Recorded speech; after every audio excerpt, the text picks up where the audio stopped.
हमर सासू हर जाइया छऊ रोज लड़ौगे। गे मैयो अब ससुरा में नहीं रहबौगे। गे मैयो अब ससुरा में नहीं रहबौगे। हमर सासू हर जाइया छऊ रोज लड़ौगे। हमर सासू हर जाइया छऊ रोज लड़ौगे। गे मैयो अब ससुरा में नहीं रहबौगे। गे मैयो अब ससुरा में नहीं रहबौगे। हमर सासू हर जाइया छऊ रोज लड़ौगे। हमर सासू हर जाइया छऊ रोज लड़ौगे। माँ लक्ष्मी रिकॉर्डिंग स्टूडियो बहेरी।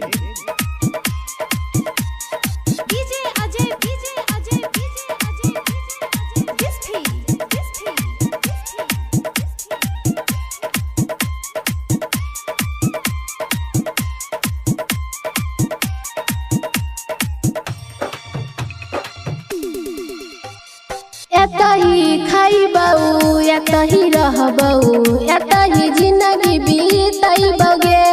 राजा जी हमर अच्छा छै कन खाता में पैसा भेजतगे। एतही खैबऊ एतही रहबऊ एतही जिंदगी बीतैबगे। राजा जी हमर अच्छा छै कन खाता में पैसा भेजतगे। छोटकी बड़की के बात में अब नहीं रहबौगे। छोटकी बड़की के बात में अब नहीं रहबौगे। हमर गोतनो हर जाइया छऊ रोज लड़ौगे। हमर गोतनी हर जाइया छऊ रोज लड़ौगे।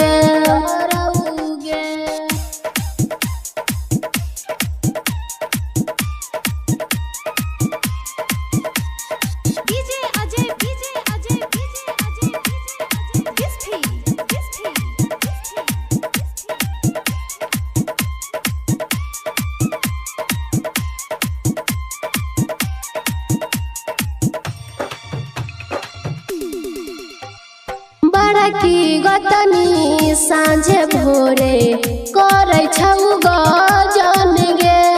फोनमा पर हम राजा जी के देलियै बताई गे। बड़की गोतनी साँझे भोरे करै छऊ गजन गे। फोनमा पर हम राजा जी के देलियै बताई गे। सब कुछ में हम आधा हिस्सा लेबैगे।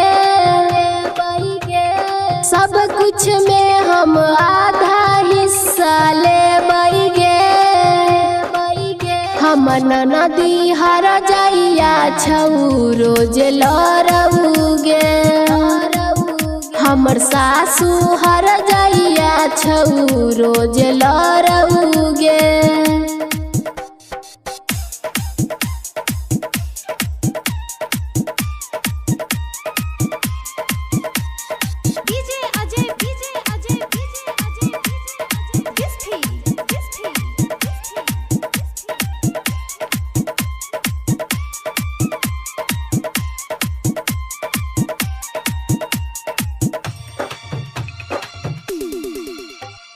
ससुरा में हमारा से लड़ोगे। गजन बरी करोगे। दूनू मगिया से कुछ नहीं कराबऊ बाध हमारा भेजै छोगे। ससुरा में हमारा से लड़ोगे। गजन बरी करोगे। दूनू मगिया से कुछ नहीं कराबऊ बाध हमारा भेजै छोगे। ससुर भसुर के बात नया हम मनबौगे। ससुर भसुर के बात हमर गोतनी हर जाइया छऊ रोज लरउगे। हमर गोतनी हर जाइया छऊ रोज लर